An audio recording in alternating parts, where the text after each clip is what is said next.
Good afternoon, and welcome to our second Denver Dialogue of the 2018-2019 academic year. For those of you who do not know me, my name is Colin Hendricks. I'm an associate professor here at the Korbel School, and I'm the director of the C Center for International Security and Diplomacy. Our Denver Dialogues are meant to create a public dialogue among academic and policy authorities on issues related to 21st century challenges to global peace and security, and this will no doubt be an excellent instantiation of that goal. We've been able to host these dialogues with generous support from the Carnegie Corporation of New York as part of their Rigor and Relevance program, which seeks to improve the transfer of research and expertise between higher education and the policy world in the area of global affairs. Their support has been really catalytic and foundational in helping take the C Center, a community, I think, of engaged scholars in service of the public good, helping us really take our scholarship and our outreach to new heights. So we're very thankful for their help. Today, we're looking forward to a really wonderful discussion between our former dean and current chief advisor to the Chancellor for Global Engagement and professor of the practice, Ambassador Chris Hill, and our esteemed guest, Colin Kahl, who's co-director of the Center for International Security and Cooperation and senior fellow at the Freeman Spogli Institute for International Studies, both at Stanford. But at this time, I'd actually like to introduce you all to Julia McDonald, my colleague at the C Center and assistant professor of international security here at the University of Denver. Julia really, I think, deserves the credit for today coming together the way that it has. As part of the reason that Dr. Kahl is visiting us and able to visit us is that he's guest lecturing in Julia's undergraduate class on nuclear politics. Raise your hand if you're actually in that class right now. Okay, great, good to see good attendance out of you all. That class is really innovative, and it's being supported by a grant that Julia went out and got from the Stanton Foundation. So this is really Julia's show. Thank you for having come, and please help me in welcoming Julia to the dais.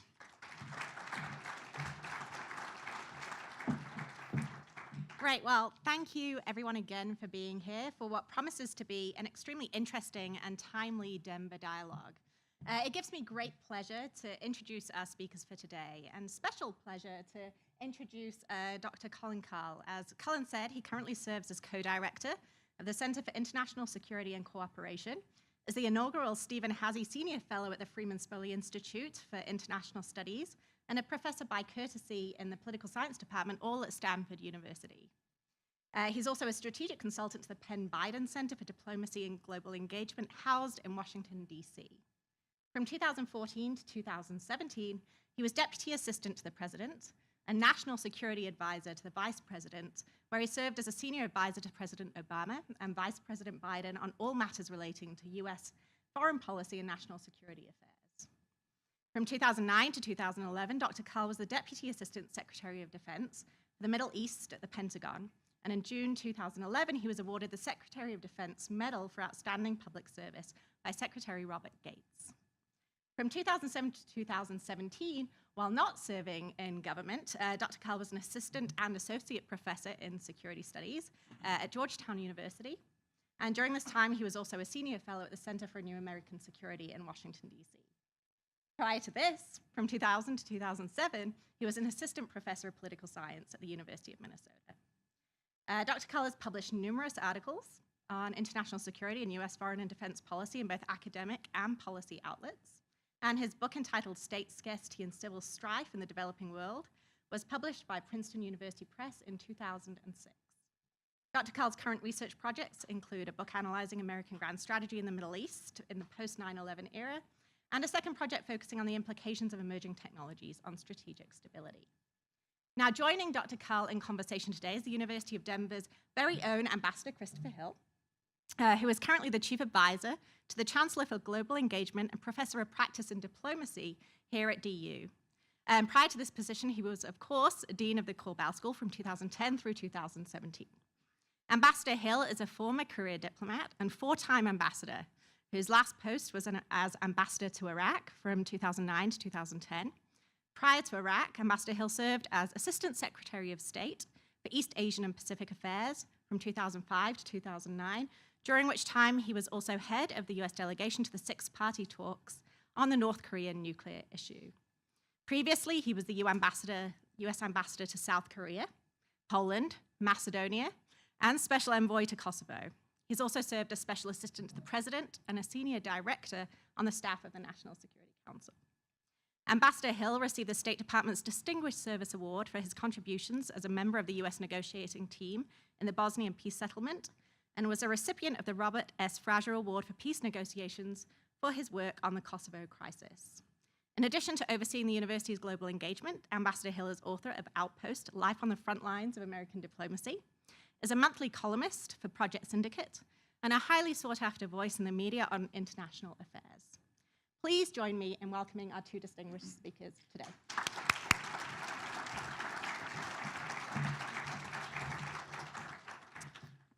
Thank you, Julie. When you were reading off my overly long bio, all I could think of is, wow, I really can't keep a job for very long. No, it's great to be here. Thanks to Julia for reaching out to invite me in the first place, for the Sci Center. Thanks, Cullen, for the kind introduction, and most especially thanks to Ambassador Chris Hill.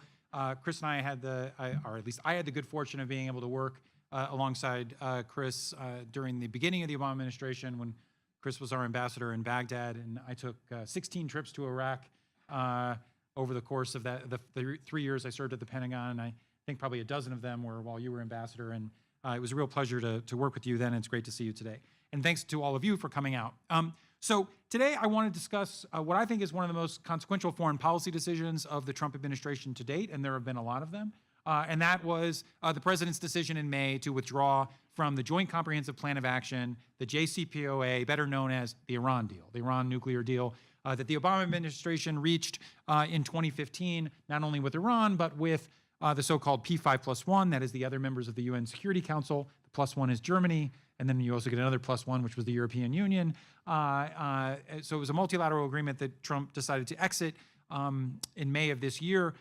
And so I want to focus on where things may be going moving forward. Just a couple of days ago, the administration enacted its second major wave of economic sanctions against Iran, the really damaging ones that aim at its banking and energy sectors. I think this is a good time for us to kind of take stock about where things might be going in this very consequential part of the world. And so my remarks are going to basically seek to address 5 questions. All right, first is, will Trump's Iran policy produce a better nuclear deal, which after all he says is the goal of his policy. He hated Obama's deal, he'll produce a better deal. Second, will Trump's policy end Iranian adventurism across the Middle East, its support for terrorism, its support for regional militancy, its opposition to Israel, etc.? Third, will Trump's policy produce regime change in Iran, which I think is an implicit goal, and we'll talk about that in a minute. Fourth, will Trump's policy lead to a military confrontation with Iran, which I think is on the minds of a lot of folks who worry that on purpose or by accident, we might be moving towards another major conflict in the Middle East. And then lastly, I'll just say a few words about where I think we maybe should go instead. All right, so that's a lot to cover in about 35 minutes, but I'll do my best. All right, some background. So the JCPOA, the Iran deal, is an international agreement reached between 6 parties: the United States, Great Britain, China, France, Germany, Russia, plus the EU, and Iran in July of 2015 under the Obama administration. A week after it was signed, the UN Security Council unanimously passed UN Security Council Resolution 2231 endorsing the deal. So essentially, it is a multilateral agreement blessed by the UN Security Council resolution. It is essentially international law. In the decade prior to the JCPOA, Iran's nuclear program had rapidly expanded, putting it on the threshold of acquiring nuclear weapons prior to the agreement. Iran had a stockpile of low-enriched uranium, the feedstock for potential nuclear weapons, that would have been sufficient for 10 to 12 bombs if Iran had gone for nukes. Iran also had nearly 20,000 operational centrifuges, the machines that allow you to enrich uranium up to higher levels of purity. And had Iran taken its feedstock of low-enriched uranium and used the centrifuges at its disposal, it could have produced the explosive material for its first nuclear weapon in as little as 2 months prior to the agreement. Iran was also on the cusp of completing a heavy water research reactor at a place called Arak, A-R-A-K, not to be confused with Iraq, the country next to it. Arak, and were this reactor to be completed, and it was about a year from being completed when the deal was struck, it would have started spitting out 1 to 2 bombs worth of weapons-grade plutonium every year. And Iran had previously done research on designing an implosion warhead for a medium-range ballistic missile. So Iran was very close to being a nuclear power prior to the JCPOA. All right.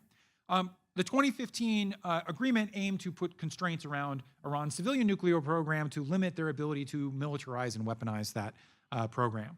So it reduced the number of centrifuges from 20,000 to 5,000. It reduced the stockpile of low-enriched uranium from 12,000 kilograms to 300 kilograms. That is a 98% reduction, reducing it from about 10 bombs worth to less than a fourth of a bomb's worth of material. Taken together, it expanded the time that Iran would take to go for a nuclear explosive material from 2 months to at least a year. All right, that's the so-called breakout timeline. And that heavy water research reactor, the core was ripped out and cement was poured into it, and Iran had to redesign that reactor so as not to produce weapons-grade plutonium.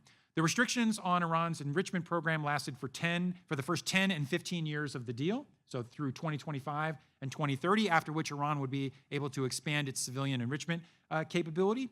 But Iran committed under the agreement never to weaponize that capability, never to develop nuclear weapons, or to engage in weaponization-related research.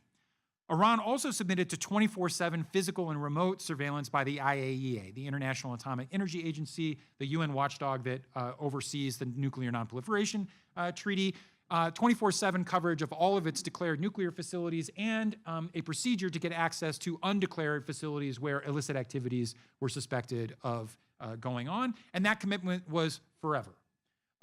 Iran also committed for the next 20 to 25 years for inspectors to get access to all of its uranium mines, uranium mills, its centrifuge production facilities, assembly and manufacturing facilities, et cetera. So it was aimed to put long-term constraints on Iran's program. In exchange for all of that, the United States, the European Union, and the United Nations were all obligated to suspend nuclear-related sanctions that had been imposed over the previous decade on Iran for its violations of its commitments under the NPT. Right? And these are the sanctions that the Trump administration has now reimposed unilaterally as a consequence of the president's decision to exit the deal. Right? The deal went into effect in January of 2016.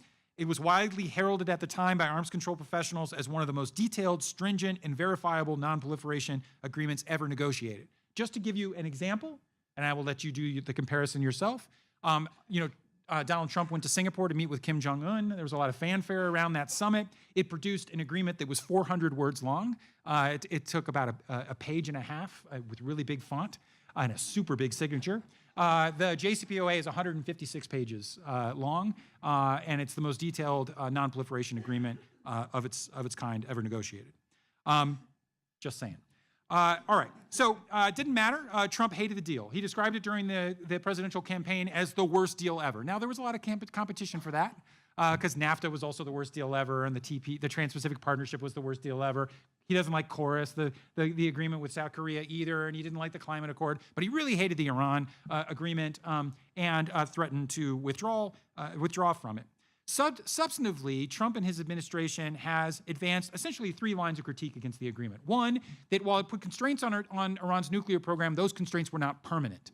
That in 2025 and 2030, Iran would be allowed to grow its enrichment capability, which would eventually allow it to creep closer to the ability to rapidly produce nuclear weapons. That was thing one. The critique two was that the agreement did nothing to curtail Iran's conventional ballistic missile capability and therefore its ability to threaten countries like Israel or Saudi Arabia. And third, that the agreement did not require Iran to end its support for terrorism or regional militant groups or opposition to Israel in exchange for sanctions relief. And instead, the Obama administration had given Iran billions of dollars that they could then turn around to prop up Bashar al-Assad's regime in Syria or Hezbollah in Lebanon. You take your pick. So he hated the deal. He wanted to get out of it. But in 2017, he was essentially prevented from getting out of it by his cabinet. Secretary of Defense Jim Mattis, Secretary of State at the time Rex Tillerson, H.R. McMaster, General McMaster, the National Security Advisor at the time, none of which were huge fans of the deal, but all argued that getting out of the deal would isolate the United States, not Iran, and therefore, essentially opposed Trump leaving the deal. This frustrated the hell out of the president, who by the fall of 2017 had had enough and decided to decertify the Iran deal as not in the U.S. national interest under a 2015 congressional law. And he essentially gave the international community about 6 months of notice that if the deal was not fixed to address all these issues, these sunset clauses, the ballistic missiles, Iranian militancy, et cetera, he'd walk out the door. So this is actually something that Trump does a lot. He does it in business. He does it as president. He either blows up an agreement or threatens to blow it up to get others to come to him. In this case, the Europeans came a long way to try to appease the president. They offered additional sanctions against the Islamic Revolutionary Guard Corps, the paramilitary organization that runs Iran's militant activities throughout the Middle East. They offered more sanctions against Lebanese Hezbollah. They offered more sanctions against Iran's ballistic missile program, and they offered to work with the administration on a roadmap to extend the agreement down the road. All right? Even though they gave Trump about 70 or 80% of what he asked for, it wasn't good enough. So Trump walked away from the agreement in May. About 2 weeks after Trump left the agreement, so he left it on May 8th, 2 weeks later, Secretary of State Pompeo, who had now replaced Tillerson as the Secretary of State, outlined 12 requirements that Iran would have to meet for a better deal. All right, so Trump exits the agreement, even though 12 consecutive IAEA reports had shown that Iran, or to this point have shown that Iran remains in compliance with the deal. The United States was going to reimpose all the sanctions that we were obligated to suspend under the agreement, unless the Iranians agreed to a better deal. So what would that better deal be? Pompeo outlined 12 requirements for that better deal. I think it's worth listing them so you get a sense for how ambitious these are. First, declare to the IAEA a full account of the prior military dimensions of Iran's nuclear program and permanently and verifiably abandon such work in perpetuity. 2, stop enrichment and never pursue plutonium reprocessing, including closing its heavy water reactor. So get rid of the sunset clauses. 3rd, provide the IAEA with unqualified access to all sites throughout the entire country, so anytime, anywhere inspections. 4th, end its proliferation of ballistic missiles and halt further launching or development of nuclear-capable missile systems. 5th, release all U.S. citizens as well as citizens of U.S. partners and allies under Iranian detention. 6th, end support for Middle East terrorist groups like Hezbollah, Hamas, and Islamic Jihad in Gaza. 7th, respect the sovereignty of the Iraqi government and permit disarming, demobilization, and reintegration of Iraqi Shia militia. 8, end its military support for the Houthi rebels and work towards a peaceful political settlement in Yemen. 9th, withdraw all forces under Iran's command throughout the entirety of Syria. 10th, end support for the Taliban and other terrorists in Afghanistan. 11th, end the Islamic Revolutionary Guard Corps, IRGC, Quds forces support for terrorists and militant partners around the world. And 12, end Iran's threatening behavior against its neighbors, including its threats to destroy Israel and its firing of missiles at Saudi Arabia and the United Arab Emirates, and threats to international shipping and destructive cyber attacks. Okay. Those are all good things. The question is whether Trump's policy will actually accomplish any of that. And so I want to kind of go through this systematically and talk about my views, and they're my views, and I have my own biases and my own experiences, and I hope that you will probe those in our discussion. The first question is, will Trump's Iran policy produce a better deal? All right, especially a better Iran deal, a nuclear deal. Trump, Pompeo, and National Security Advisor John Bolton have all argued that a maximum pressure campaign against Iran will force Iran to accept a better deal as defined by those 12 conditions. At the core of Trump's pressure campaign is the reimposition of powerful secondary sanctions, especially those targeting the banking and energy sectors, which went into effect just this past Monday. They were suspended under the nuclear deal. These secondary sanctions essentially force foreign companies and banks to choose between doing business with Iran or doing business with the United States. And if they do business with Iran, they get locked out of our market and our banking system. This first wave of those sanctions were reimposed in August, and the big bow wave of sanctions hit on Monday. In my judgment, however, this economic pressure is highly unlikely to achieve a better deal for several reasons. First, the sanctions pressure that the Trump administration will put in place will be significant, but ultimately less effective than the sanctions regime the Obama administration put in place. And it is difficult to envision achieving more with less.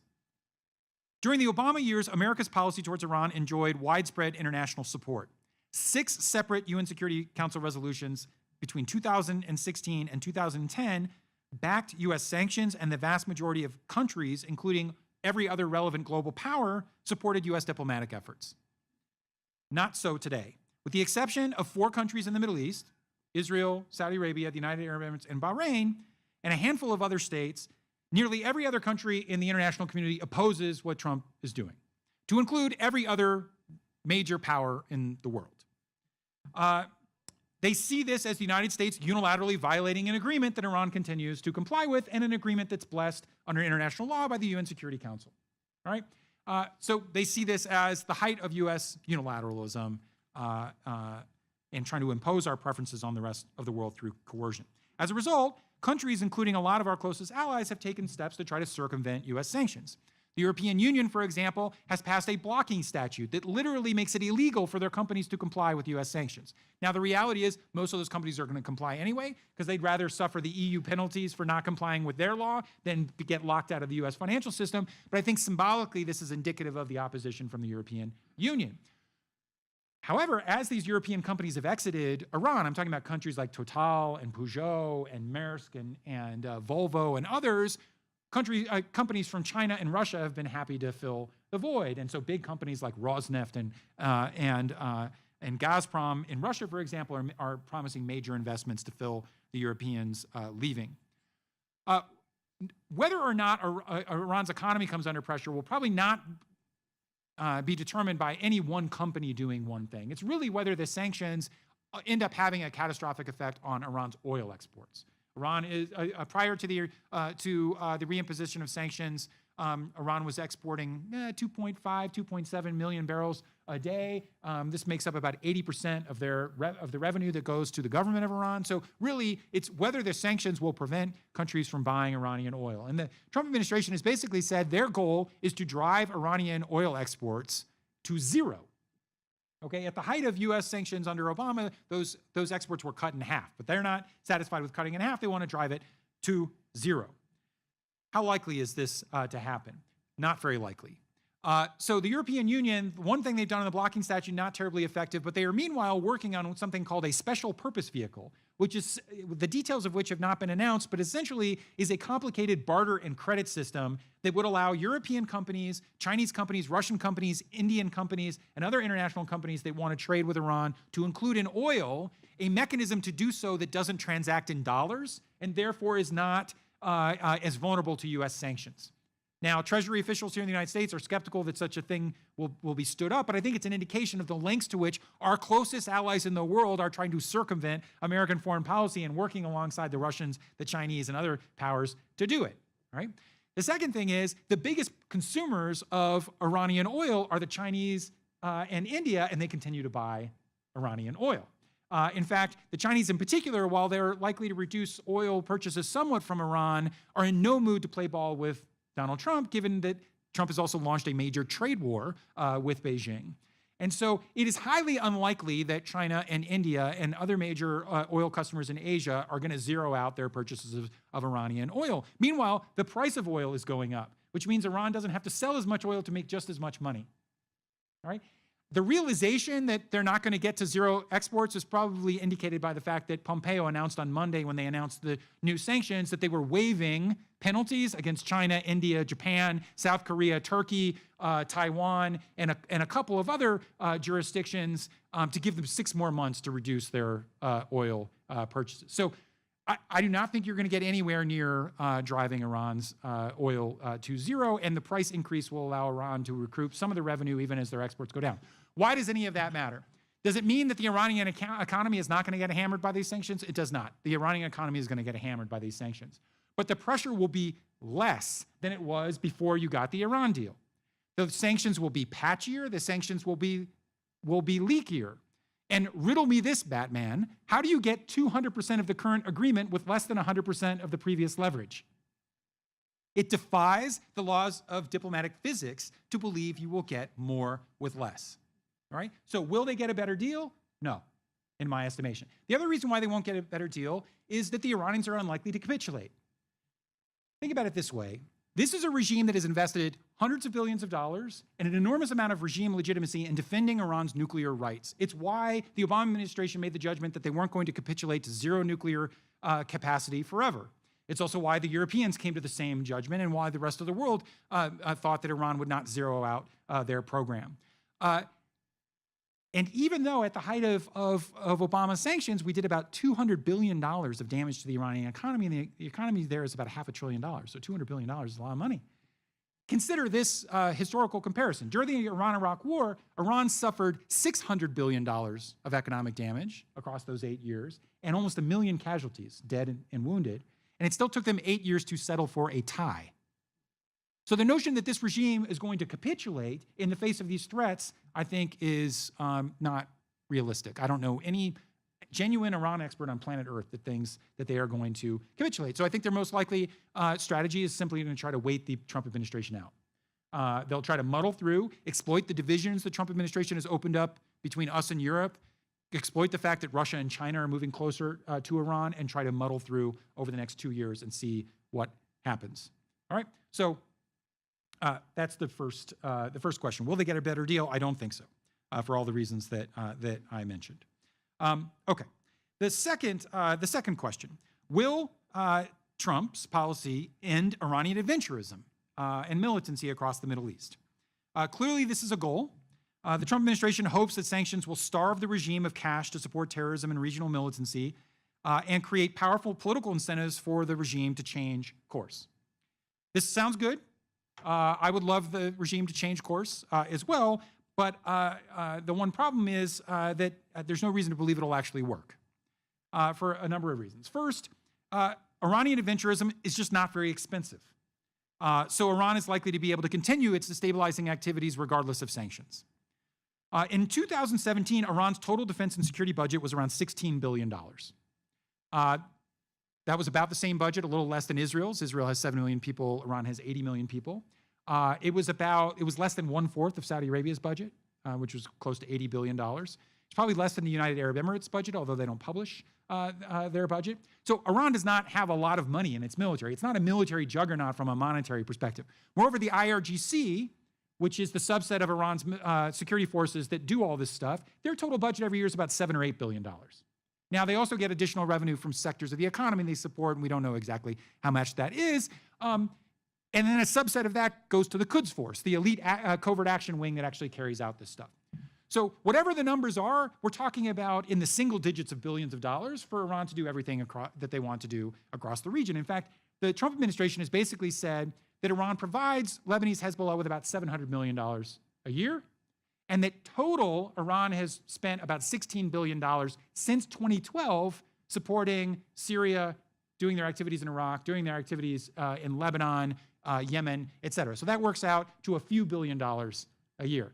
You're not going to drive Iran's budget so low that they'll give that up, which is the reason why Iran did not curtail its activities in the region even at the height of sanctions that the Obama administration had in place, nor did they do it at the height of the Iran-Iraq War. In fact, they created Hezbollah during the Iran-Iraq War. They attacked our embassy in Beirut during the Iran-Iraq War. So the notion that you're going to starve this regime into not supporting these groups, I think, is a fantasy. The other problem is there's a reason to believe the IRGC might actually do pretty well under sanctions.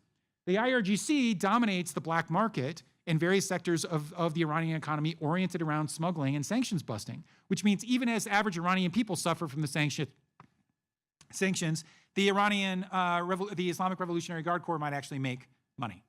The last point is the IRGC has proven pretty successful thus far politically in making the argument to the supreme leader, Ali Khamenei, that the IRGC actually needs more money now than it did before because threats from the United States, Israel, and Saudi Arabia are going up. So they're able to make the political argument that because their security threats are going up, they actually need more money. All right? So for all these reasons, I don't think Trump's policy is going to end regional adventurism. All right. But maybe it's not really all about that. Maybe it's actually about changing the regime in Iran. Now, the Trump administration says that's not their goal. Their goal is behavior change, not regime change.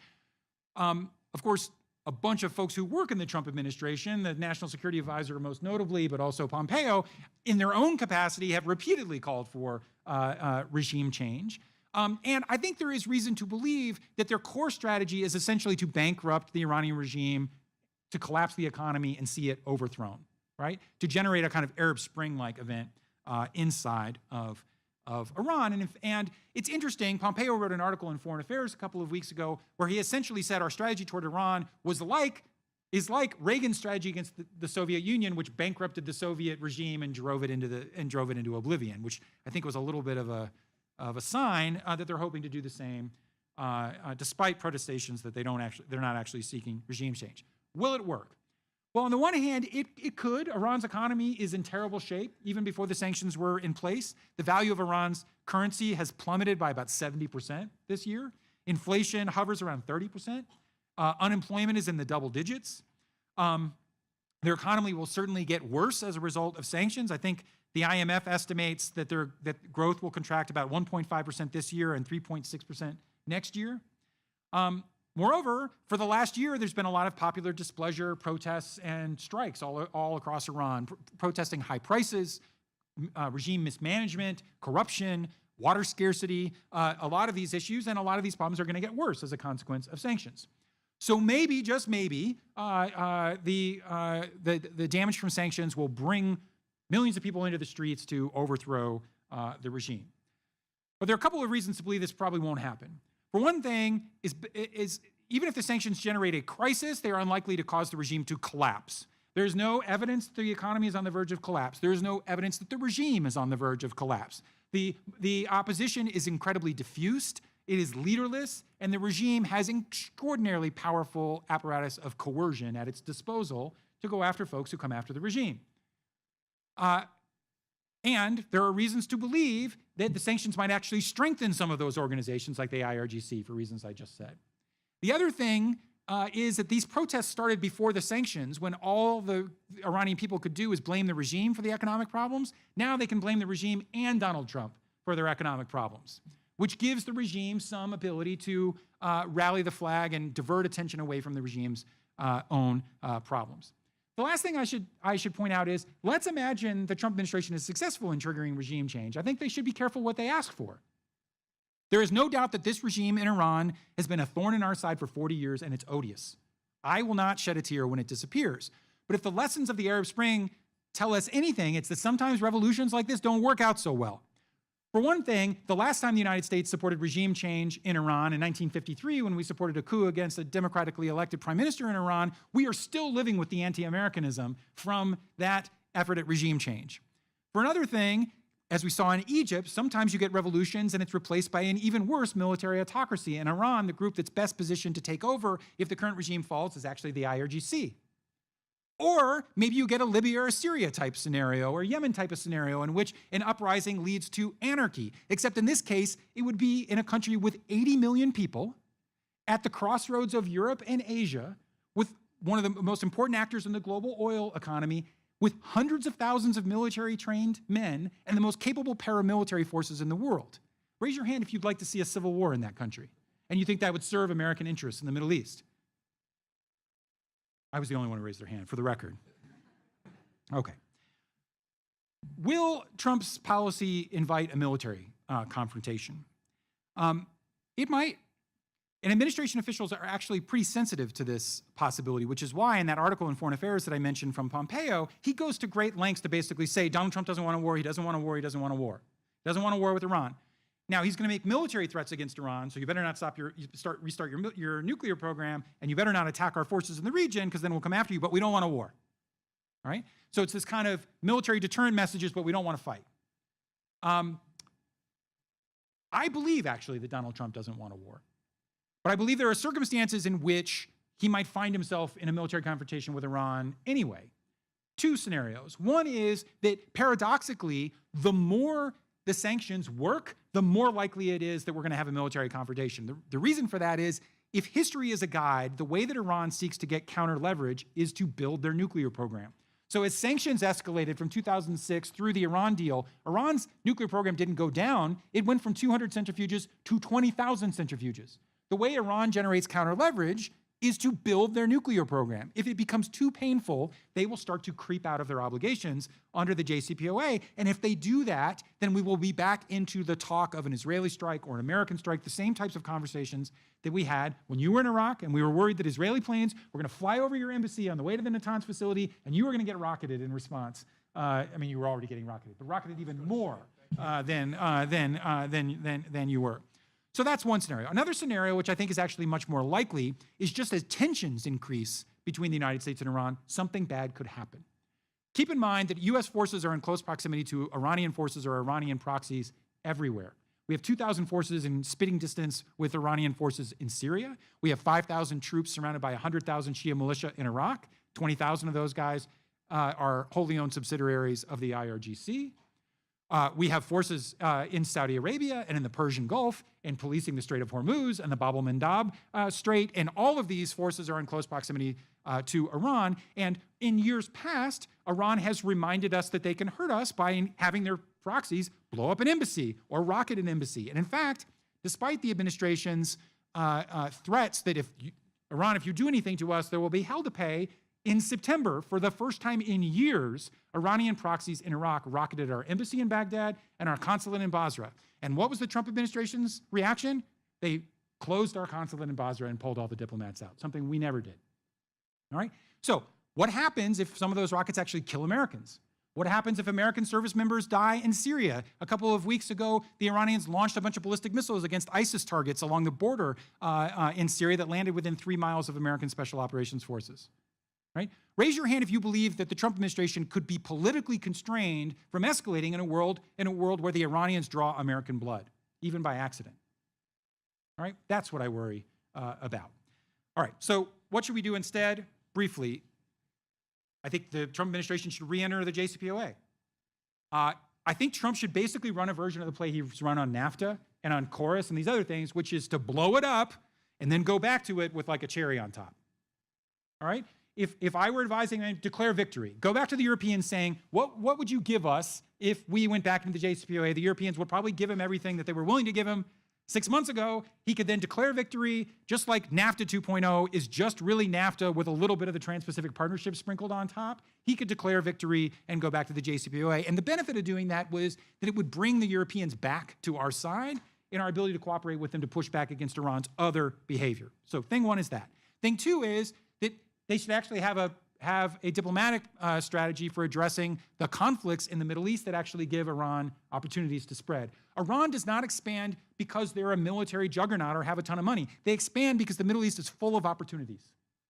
There's chaos in Yemen. There's chaos in Syria. There are weak states in Iraq, weak states in Lebanon. That all gives Iran opportunities. The Iranians can give the Houthis $50 million and force the Saudis to spend $50 billion in fighting that war. So you don't solve Iran's challenge in Yemen by escalating the war in Yemen. You solve the challenge by a power-sharing arrangement in Yemen.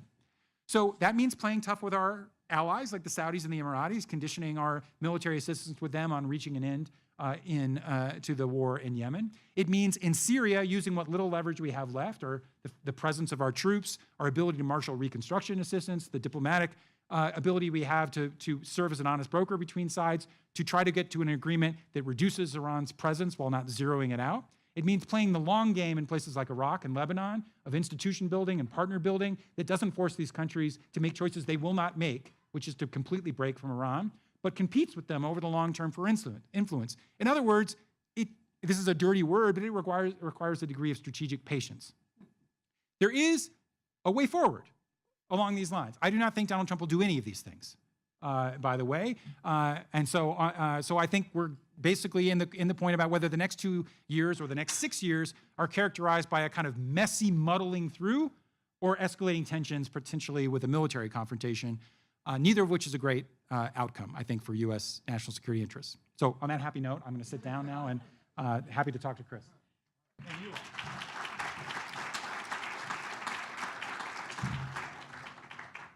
Okay, well, Colin, that was really great stuff. I didn't improve my day at all, but so I'd like to, you did mention the idea that somehow there could be like as the president has done with the Korea deal, et cetera, he could make some changes and then call it a day.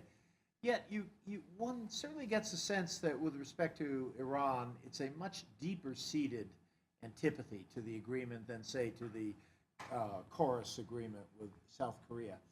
And then when you list these 12 demands, which elicited a lot of chuckles from the audience on that, because you just get the impression that the Trump administration is really not interested in getting to yes. So I guess my first question is, what do they really want? I mean, why the deep sea? Why did President Trump describe this as the worst deal in the century? And by the way, after Singapore, I agree with you, it's now a distant second after that 400-word agreement with the North Koreans. But what is driving it? It's clearly more than the sum of the parts that you described. It seems to maybe have something to do with a grander strategy in the Middle East, having to do with Saudi Arabia, something with Israel. What is really driving this utter, almost apoplectic antipathy to the Iran deal? Yeah, I think the answer is multifaceted. Let's get this down a little bit. So let's take it in pieces. First, I think, is to understand that for Trump, there's a degree of personal animus related to Iran and politics at play that don't apply in cases like North Korea. So if you actually look back to how the president, when Trump first started talking about foreign affairs, it was in the early and mid-1980s. And one of the exhibit A's of how the United States was being humiliated on the world stage was the hostage crisis following the Islamic Revolution in Iran, the failed rescue operation that Carter had launched, that Iran had managed to humiliate us on the global stage. And his animus towards Iran dating back to this period, I actually think is underreported and underrecognized. He's never liked the Iranians. I think as he has invested more in a kind of Islamophobic politics, the notion that Iran is just like Al-Qaeda, is just like ISIS, that it's all part of something called radical Islam, has only solidified his animus towards Iran. I also think that if Trump has demonstrated anything, it's that base politics are home base for him on a lot of things, and his base politics also incline him to be quite hardline on Iran. And this is largely wrapped up in how the politics of Israel play among the evangelical community, among the right flank of the Republican Party, among certain constituent groups, among certain large donors to the GOP and Trump specifically, people like Sheldon Adelson. So I think it's kind of overdetermined that his hostility towards Iran is bigger, more political, and more personal than it is versus Kim Jong-un, who he denigrated as little rocket man, but now they've fallen in love, right? He's never going to say he fell in love with Hassan Rouhani or Ali Khamenei, right? So there's the personal stuff that I think makes Trump more of a maximalist on Iran than on these other issues. Secondly, he's surrounded himself, especially in kind of Trump 2.0, with advisors who are uber hawks on Iran.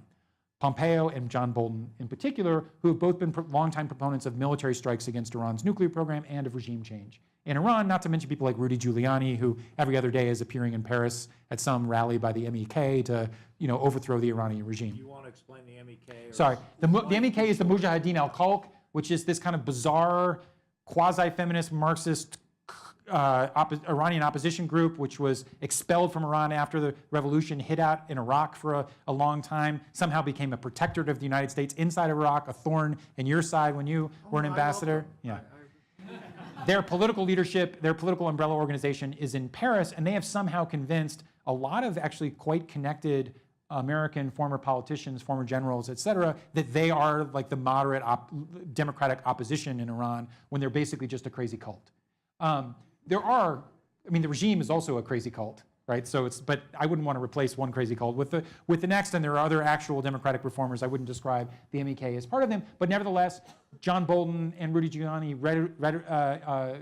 often appear before these audiences calling for regime change. So Trump has surrounded himself by folks who will enable his maximalist tendencies and actually try to maneuver him into a regime change posture towards Iran. That's thing two. Thing three is the point that you raised, Chris, which is super important, which is the Israelis didn't like the Iran deal, neither did the Saudis and the Emiratis. They didn't like it for different reasons, but they have both put enormous pressure on the Trump administration to isolate Iran and have a more confrontational posture. And Trump has decided that unlike Obama, who tried to assure these allies but still made them nervous because his political commitment was not ironclad, that he was going to fully embrace Israel, Saudi, and UAE and run his entire play in the region through these three countries.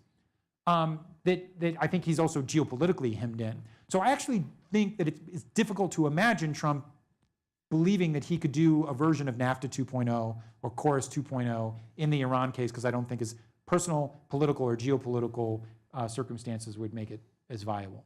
All right, so going back to the actual negotiation, the JCPOA, I think it was pretty clear that there was going to be absolutely vehement opposition from the Republicans, then in opposition.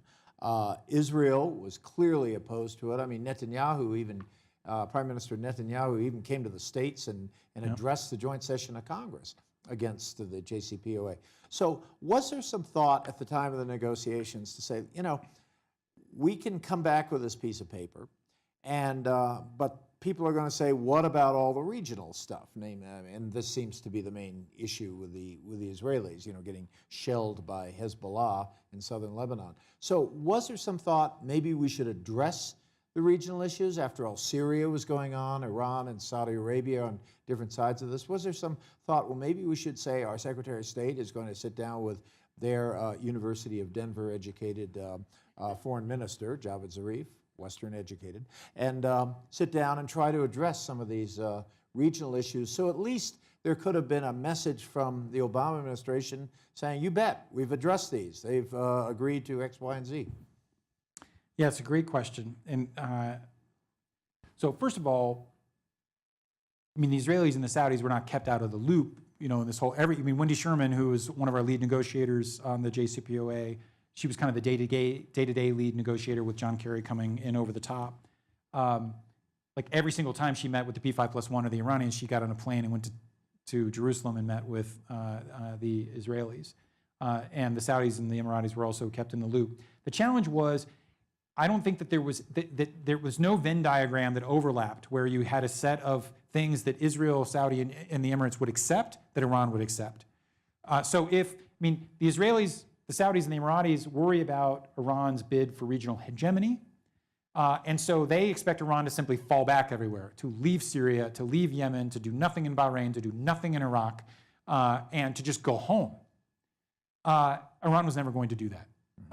So I do not think there was an arrangement that would satisfy our allies that Iran would accept. So that was one thing. Another thing was we were very wary, and so were the Europeans, about wrapping the regional issues into the nuclear negotiations. The reason being, we had leverage on the nuclear file. Why? Because we had all these punishing sanctions and a very discrete set of asks on constraining the nuclear file. But on the regional stuff, Iran actually had a lot of chits that they could play. And so if you suddenly pulled Iraq and Syria and Yemen and Bahrain into the equation, Iran would be like, yeah, we'll cut 500 million to Hezbollah, but we get 10,000 more centrifuges, right? They actually would have expanded the trading space in a way that worked to our disadvantage in general, especially on the nuclear issue, which was our number one priority. Last point, I guarantee that if we had started to talk to Iran about the region without Israel and Saudi being at the table, we would have gotten even more grief, because they would have been convinced that we were about to sell them down the river on all of these issues. The last thing the Saudis and the Emiratis want the Americans to do is go to talk to Iran about how they all need to share the region, right? So I just think, it's not that we didn't talk about this stuff, but we just concluded that it would be better to have a nuclear deal that contained one part of the problem so we could focus on the other parts of the problem. And maybe we didn't do enough on the other parts of the problem. The opportunity that we would have given a Trump administration if they had taken a different path, or a Clinton administration, had Hillary won, would be to come in and actually take a harder line against Iran while keeping the agreement. But what the Trump administration did was they took the one part of the problem that was contained and made that the focus of our foreign policy instead of focusing on all the other stuff.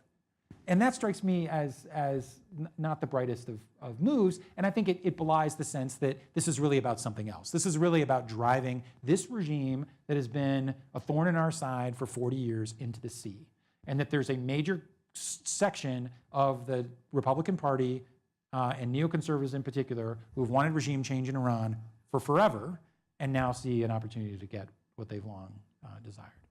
One other basic point on that, I mean, the Khomeini and Khamenei, two Ayatollahs. By the way, the other day, Secretary Pompeo said Khomeini needs to change his ways. The only trouble is he died In 1989. You know, it's a little late. Be a for neat that. trick, though. Yeah, but anyway, Khamenei has said many times that Iran has no interest in a nuclear weapon. It's against religion, et cetera. I mean, it's kind of a bald-faced lie. Totally a bald-faced lie. Totally. Yeah. And so what we succeeded in doing is dissuading them from something they claimed they weren't interested in the first place. Yeah. So here's actually where I think the academic literature on nuclear proliferation is somewhat relevant, and that is that most countries that go for nuclear weapons don't make the final irrevocable decision to go for nuclear weapons till very late in the game. what they try to do is put all the pieces in place to put them themselves in a position to make that decision. So the way to square the circle on Khamenei's fatwas against that nuclear weapons were un-Islamic, with the fact that Iran had a very robust dual-use nuclear research program like uranium enrichment, but also a dedicated weaponization program in terms of like learning how to design an implosion warhead for a Shahab 3 missile prior to 2003, the way to square that circle is that Khamenei had not made the decision to go for nuclear weapons, and maybe he never would have, but he did make the decision to have Iran be able to be one turn of the screw away, or to take something off the shelf.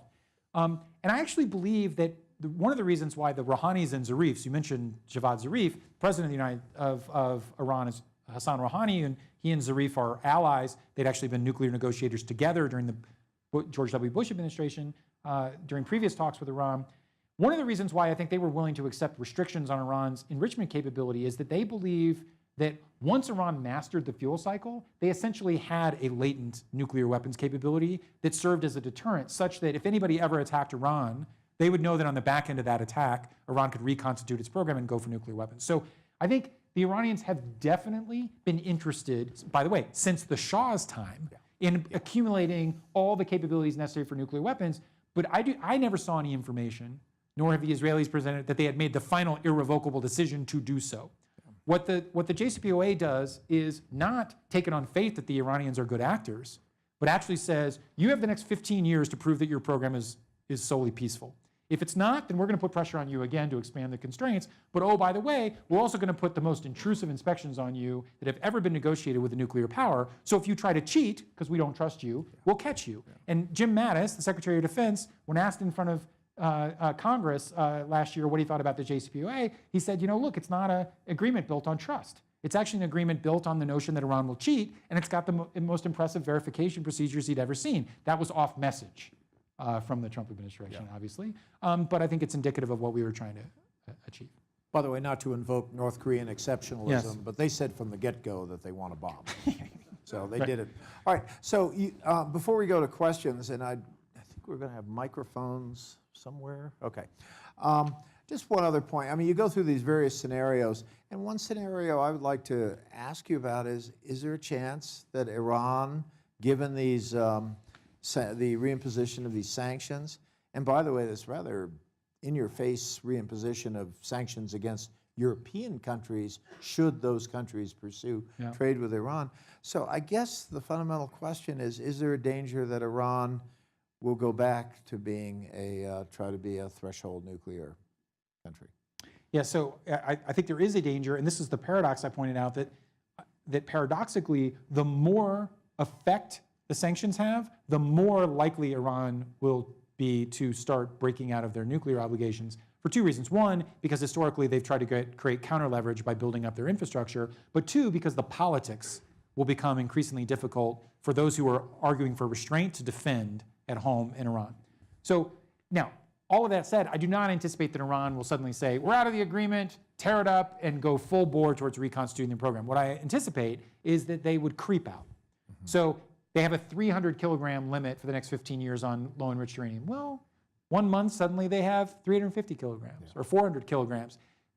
Suddenly they have 5,500 operational centrifuges, or they increase centrifuge production, or they suggest that the deeply buried Fordo enrichment site will be redesignated as an enrichment site. Things that are technical violations of the deal, but don't bring Iran hugely closer to a nuclear weapon, and they will try to test the proposition that people are more upset at Trump than they are at Iran, and that Iran can kind of push the envelope on its commitments while keeping especially at least the Russians and the Chinese on their side, and maybe the Europeans.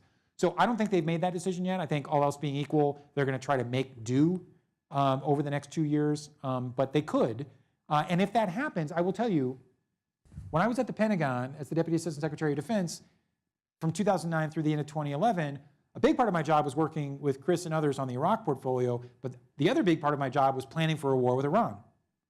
The number one contingency that the Pentagon had for any other war in the world was that we would have to fight Iran, either because they'd get on the cusp of a nuclear weapon and we'd have to do something about it, or the Israelis would do something and drag us in. So we spent every day from 2009 through when the agreement was struck worrying about a major war in the Middle East. And if Iran restarts its nuclear program, we will be back in that situation again, which is not something that, it strikes me we have better things to do than to worry about that stuff. One more question before we start the, I think it's pretty clear that one of the issues for us with Iran is this notion that we can achieve sort of one-stop shopping with the Saudis. That the Saudis can help us in Syria, help us in potentially with Middle East peace in Israel, somehow can make things quieter with Iraq. That this, Saudi Arabia is for this administration a very key element. And yet, a few weeks ago, we had a rather extraordinary thing happen with the Saudis, where Saudi Arabia joined North Korea and Russia in assassinating their own citizens on foreign soil. So the question is, will there be a change in how we deal with the Saudis, and could that affect the degree of antipathy toward Iran? Yeah, I think what the assassination of Jamal Khashoggi, this prominent dissident and journalist, also a resident of Virginia, and columnist for the Washington Post, last month in the Saudi consulate in Istanbul revealed is that it revealed two things. I think one is that the Saudi leadership feels completely unconstrained by having to worry about what the Trump administration thinks of them, because the amount of the Trump administration is invested in Saudi Arabia and the region, but also in Crown Prince Mohammed bin Salman in particular, for running every play, to include the sanctions against Iran only work if Saudi Arabia increases oil production, right? So you can't run their Iran play without Saudi Arabia. You can't run their play with the Israelis and the Palestinians unless the Saudis squeeze the Palestinians to accept a one-sided peace deal. All these things run through the Saudis. I think this is what we've learned over the last two administrations. Everything in its opposite creates problems with Saudi Arabia. So we made Saudi Arabia nervous in the Obama administration because we weren't doing enough to topple Assad. We weren't doing enough to push back against Iran. So we made them nervous, and what did they do? They supported jihadists in Syria. They got nervous about the Arab Spring, so they supported the coup against Mohammed Morsi in Egypt. And they launched the devastating war in Yemen, which right now is the worst humanitarian crisis in the world. They did that when we made them nervous. Mm-hmm. Trump came in, and Trump and his son-in-law, Jared Kushner, hugged the Saudis. His first trip was to Riyadh. Did he say he loves them? He hasn't said that. Kim Jong-un, he didn't want to make Kim Jong-un jealous. Two-time. But he has held up, he did hold up Mohammed bin Salman as a poster child for reform at the UN General Assembly about 3 weeks before Khashoggi was murdered by members of MBS's security detail, other than that. But so he and Kushner have embraced Saudi Arabia and Mohammed bin Salman, and what have they done? They've escalated the war in Yemen. They've blockaded Qatar, which is home to the largest U.S. military base in the Middle East. MBS abducted the Prime Minister of Lebanon in one of the strangest weeks in the Middle East in a long time. They expelled the Canadian ambassador because Canada dared to question Saudi Arabia's human rights record. And we could go on. Oh, and they killed Khashoggi. So I think what we've seen is you make the Saudis nervous, they do things we don't like. You hug them, they do things we don't like, which means we have to stop deciding our policy based on what we think the Saudis will or won't like and start defending our own interests. Well, let me write that down. Yeah, right. And I will say, one of the things that's been interesting about Khashoggi, and Chris, I suspect you detected this too, Saudi Arabia spends a lot of money, they have, especially since 9/11, on image management. Yeah. In Washington. Lots of lobbyists, lots of lawyers. And they've, in particular, in the last couple of years, tried to burnish, as Mohammed bin Salman, the 33-year-old crown prince, has ascended to be the de facto ruler, to kind of recast Saudi Arabia as a dynamic, youthful, modernizing, reforming place. Yeah. But underneath, there's a lot of suspicion about the Saudis. Yeah. And what the Khashoggi thing was that it gave a permission structure for all of those suspicions to come roaring into the public. So I actually think that in almost any other situation, this might be an inflection point for our relationship with Saudi Arabia, except for the fact that the Trump administration is looking to get past the Khashoggi affair as soon as possible and go back to doing business as usual. Yeah, fair enough. Okay. So.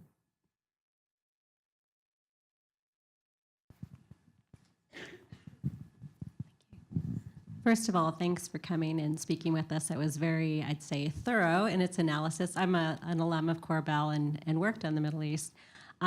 Just wanted to push back a little bit because there were Democrats who felt we didn't get enough from from the deal under Obama. But now, what if Trump created an opportunity? And let's go hypothetically, say you might be advising someone who's running for president in the next election. What if that person could push for a better deal?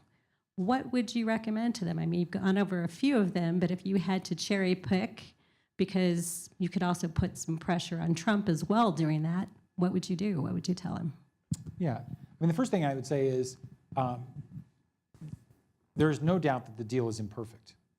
I mean, this is not, what I'm about to say is not meant to be, to brag, it's more just to give you context. Like, I think I was in every Oval Office and Situation Room discussion on Iran for the last 2.5 years of the administration.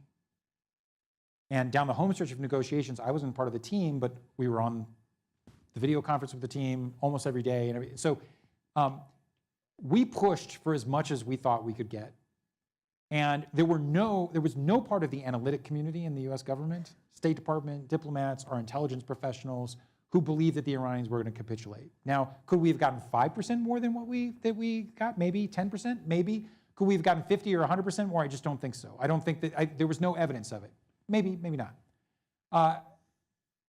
Looking forward, I think the argument that I would make if I was a Democrat to talk about this issue is we shouldn't pretend Iran are good guys. I would caveat with saying there are very few truly good guys in the Middle East across the board. Iran is certainly not a good actor. We don't have common interests with the Iranians, and we don't share any common values with the Iranian regime. But we do have a vested interest in Iran not acquiring nuclear weapons, and we also have a vested national interest in our disagreements with Iran not creating collateral damage across our geopolitical relationships with the most important countries in the world. The Europeans, the large democracies in Asia, China, India, Russia. So we have to find a way to come home to the Iran deal. I think what I would recommend is that we are where we are. Trump didn't like what Obama did. We don't like what Trump did. We shouldn't go back. We need to start from where we are now. And that the first thing, so if I was a candidate, the first thing I would do as president would be to sit down with our European counterparts and figure out what our collective strategy is for the conditions for bringing us back into compliance with the arrangement, but in exchange for the Europeans doing more to help us push back against Iran in the region and establish a framework for beginning the negotiations on a follow-on accord. Okay? So I would essentially go back to a reasonable version of where Trump was at the end of 2017. So that would be thing one. Thing two, though, is what a better deal is likely going to involve not the Iranians giving more for less, but probably us having to give Iran more for them doing more. Yeah. And we need to have an honest adult conversation about that, about what that would entail. I also think it's inconceivable to me that Iran will put reductions on its ballistic missiles in the absence of a regional arms control framework. Why? Because Iran doesn't have an advanced air force. They don't have a military to speak of.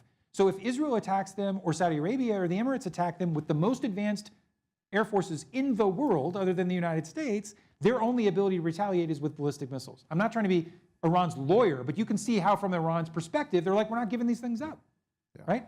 And so it's hard to see how they would put restrictions or allow verification on certain ballistic missile technologies in the absence of the Saudis doing certain things on their ballistic missiles, or the Israelis agreeing to. So these are hard conversations to have.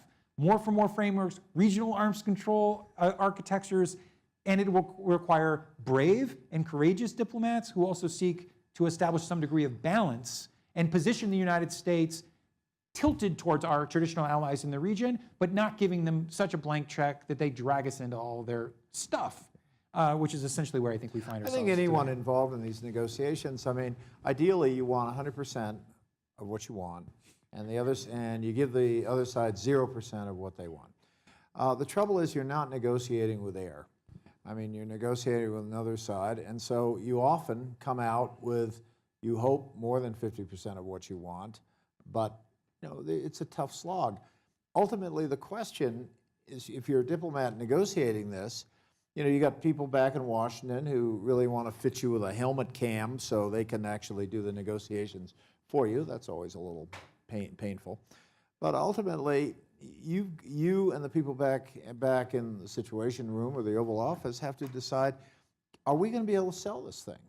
We think it's a good deal, but can we sell it?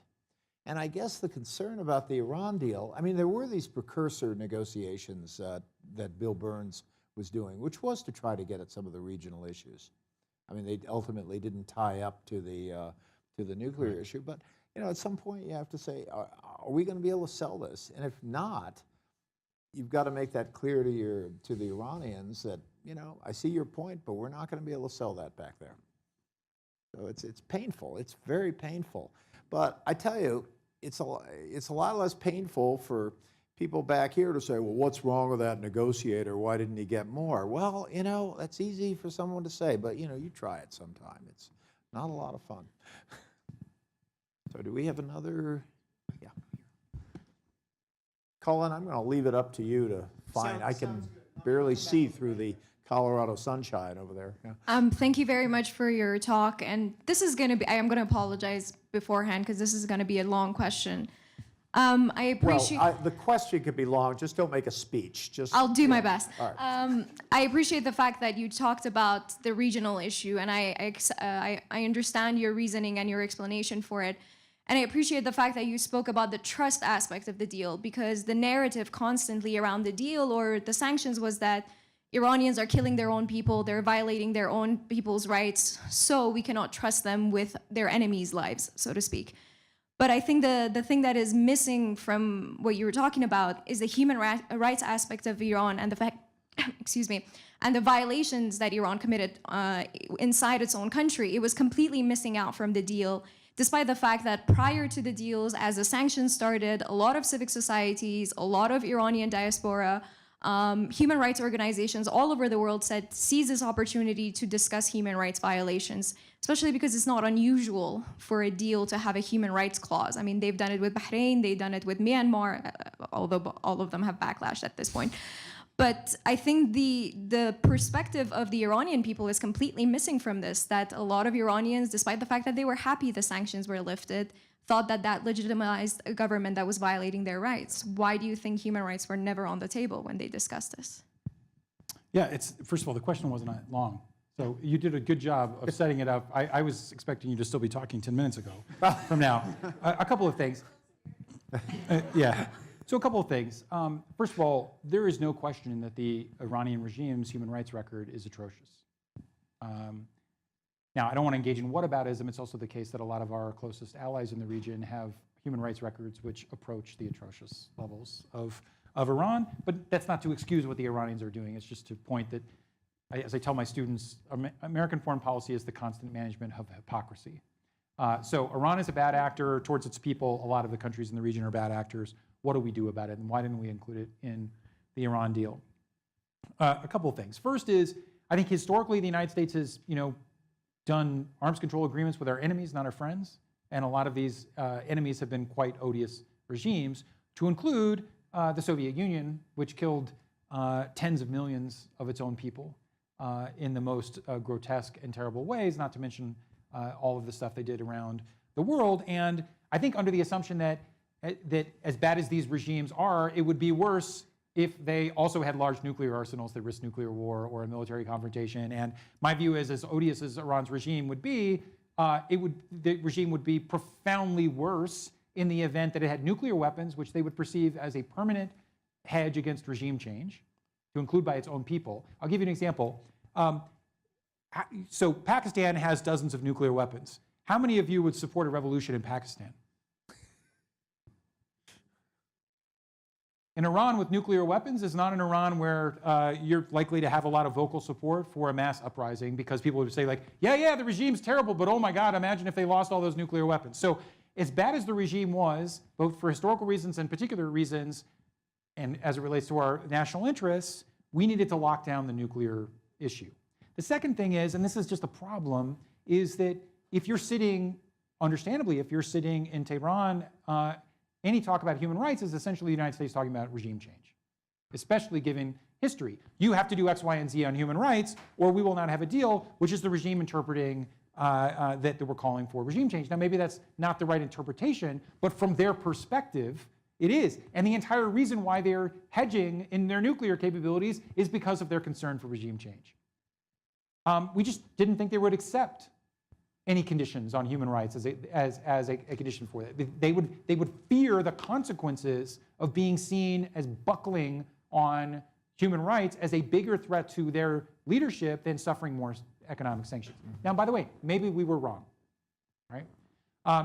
But there weren't a lot of Iran analysts, inside or outside the government, saying otherwise. And what's interesting about the Iranian diaspora is I think it's a divided community as far as I can tell. Some liking what Trump has done, some not liking what Trump's done. There are not a lot of, as far as I can tell, not a lot of average Iranians actually in Iran that are happy that the sanctions are back.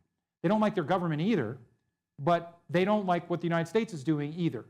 And that there are a large number of normal Iranians, to include young, cosmopolitan, folks who are natural allies of the West, entrepreneurs, et cetera, who believe that the long-term path for Iran to break out of its current theocracy is not isolation, but integration, where the forces of globalization, the forces of Iran interconnecting with the West become things that the mullahs can't control, and therefore they fall away.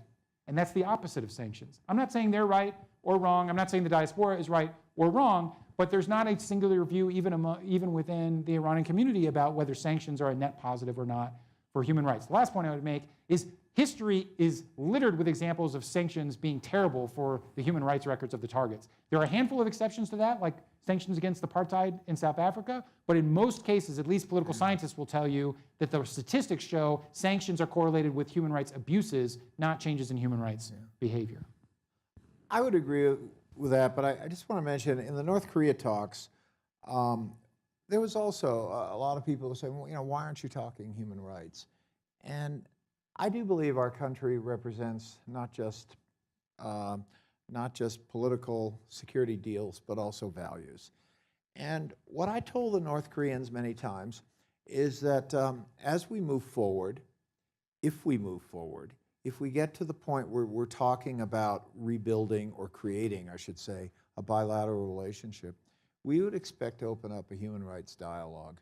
And this is not to say that we expect North Korea overnight to turn into Switzerland or something. I don't think there's any illusion about that. But I think the idea is that human rights do need to be addressed, not because it's just an American value, it's an international value. So I think it's one of those things where through the course of the negotiations, you put down a marker and say, we're going to have to discuss this. We're going to have to discuss the fact that you need to be heading in a certain direction at some point.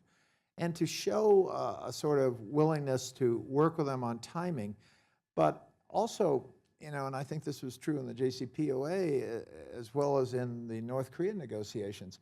I remember one of my counterparts from another country said to me, what's the matter? You don't think this is hard enough without introducing, a human rights dimension to it? So, I mean, there was a lot of views that, come on, nuclear weapons this is a very serious matter, and so don't try to, make it even more complex. But I think you can still put out the marker that there will be definite limits to how far we can go without some kind of human rights dialogue. And I think one of the concerns that a number of people have, including myself, is that this administration doesn't seem to understand that this is a core American value that does need to be reflected in any and all discussions with foreign countries. Okay, I have a question here about the list of the 8 countries which are exempt for 180 days. What is your speculation about how these 8 countries are on the list? My guess here is that they are the largest importers of the oil from Iran, and the second, it will be very difficult to stop them. So here is that 6 months after, they may not be stopped, especially in the case of China. They already said they will use Chinese currency to avoid the financial sanction. And also they are already shut out of the US market by the trade war. So in that case, what would you speculate what will happen 6 months after if all these countries would not comply? Yeah, so first of all, you're absolutely right. The 6 of the 8 countries are the 6 largest importers of Iranian oil.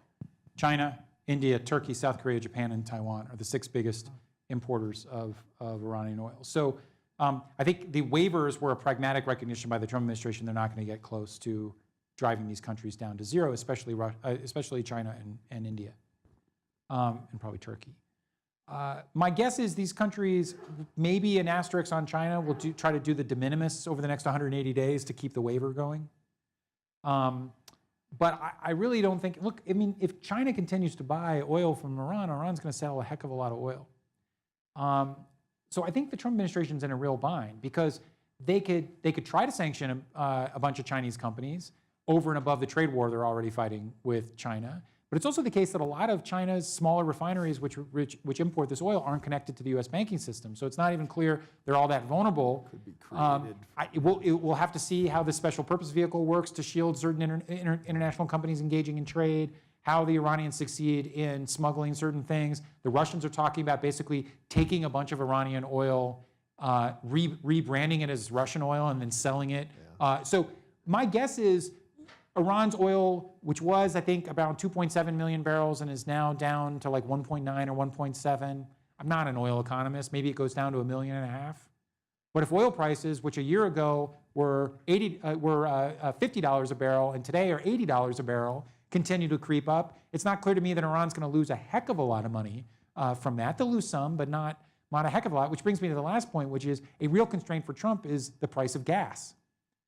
And that, in fact, he was asked today, I didn't watch the whole press conference, which for all I know is still going on. It was so rambling. But among the reasons why he said he granted these waivers that he didn't want an oil price shock for political reasons. Essentially, he didn't want the price of the pump to go up. Maybe that problem eases a little bit in 2019. I guess some oil economists believe some new supplies are going to come online and things. I don't know. I think if things stay dicey with Saudi Arabia, the whole administration's play of driving oil off the market gets harder because of the consequences for the U.S. and the global economy of prices going up. So all of that is a long and winding way of saying what I said in my presentation, which is they're not going to get oil exports anywhere close to zero as far as I can tell. The Iranians are going to continue to make enough money probably to weather the storm if it only lasts 2 years. If Trump wins re-election, maybe their calculation starts to change. But that's my prediction. So now we're going to go to the fateful last question. I'm so glad it's me. I'm Krista Kafer. I'm a Denver Post columnist. And I remember after this agreement was signed, it seemed like everybody on the left was saying it was a strong agreement, everyone on the right saying it was a weak agreement. And I'm just trying to figure out, it's probably somewhere in the middle, probably. But is it a question of smart people looking at the same information and making different predictions? And I'm not talking about President Trump here, I'm talking about smart people. Or is it a question of different baseline values?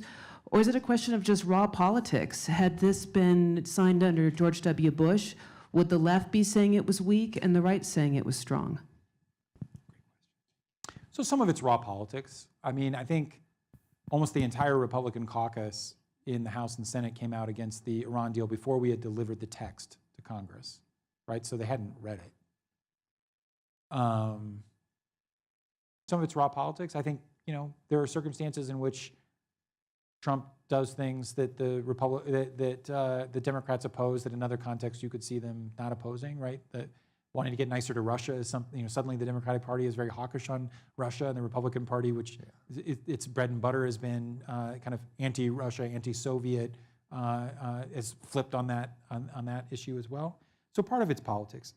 Part of it, I think, is a difference of opinion on whether the Obama administration pushed hard enough for a better deal, and that what we thought was that we didn't achieve a perfect deal, but we achieved the best possible deal. Now, maybe we were wrong. But if we were wrong, I suspect we were wrong by margins of 10% or 15%, not margins of 50 or 100%. And when Bibi Netanyahu came and gave that speech to the joint session of Congress, without even telling the White House, by the way, in March of 2015, his standards for a better deal were no Iranian nuclear infrastructure ever, no Iranian support for terrorism or militancy in the region, and no Iranian ballistic missiles. And until they do all of that, you don't lift any sanctions. Well, nobody thought they're going to accept that deal, okay? And yet that's what the Trump administration is arguing here. The reason why I think we won the debate enough in the public square, putting politics aside, the reason I thought we won enough of the intellectual debate was essentially we said, this isn't a perfect deal, but what are the alternatives? The alternatives to turning away from this deal is not a better deal, it's no deal. And no deal either means the Iranians get a nuclear weapon or we have another major war in the Middle East, and both those alternatives are worse. And what frustrates me about the Trump administration policy is, even if you accept every critique that they made, every one, they anticipated that in 2030, Iran would be back where they were in 2015. So they took a crisis they anticipated in 2030 and brought it forward to 2018. Yeah. How does that make any sense?